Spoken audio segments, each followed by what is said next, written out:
L'hypertension artérielle, c'est quoi? Souffrez-vous parfois de maux de tête, vertiges, troubles de la vue, saignements du nez, vomissements et d'essoufflement? Si oui, vous n'êtes pas le seul.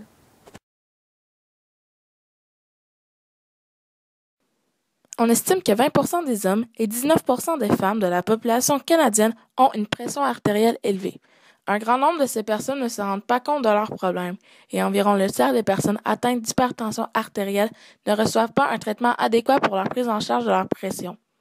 Plusieurs causes sont à l'origine de l'hypertension artérielle, mais les plus importantes sont un trop haut taux de sel, les plaques de cholestérol, notre exercice physique, ainsi que le stress.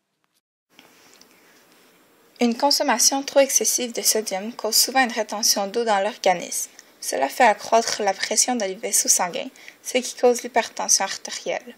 On suggère de ne pas dépasser 2300 mg de sodium par jour. Les dépôts de plaques de cholestérol dans la paroi artérielle déclenchent des phénomènes complexes qui aboutissent à la formation de plaques d'athérome, qui ensemble réduisent la lumière des artères touchées et réduit aussi la fluidité du sang, ce qui cause l'hypertension artérielle. On peut réduire nos risques d'hypertension artérielle de plusieurs façons, mais la plus importante est l'activité physique. Il faudra en faire 150 minutes par semaine. Il est recommandé de faire de l'aérobie de façon modérée pendant un minimum de 10 minutes par semaine. Sous l'effet du stress, la tension artérielle augmente car le rythme cardiaque s'accélère. C'est une réaction naturelle qui arrive face à une menace ou à un moment stressant. Mais si dans la vie de tous les jours, le stress perdure, il peut être dommageable pour notre cœur.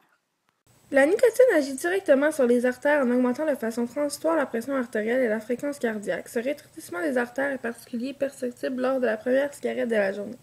L'effet se dissipe ensuite au bout d'une trentaine de minutes, mais la pression augmente progressivement tout au long de la journée pour retrouver son niveau de base, le sommeil. La baisse de tension sera cependant moins remarquée chez les fumeurs, normalement entendue que chez les non-fumeurs.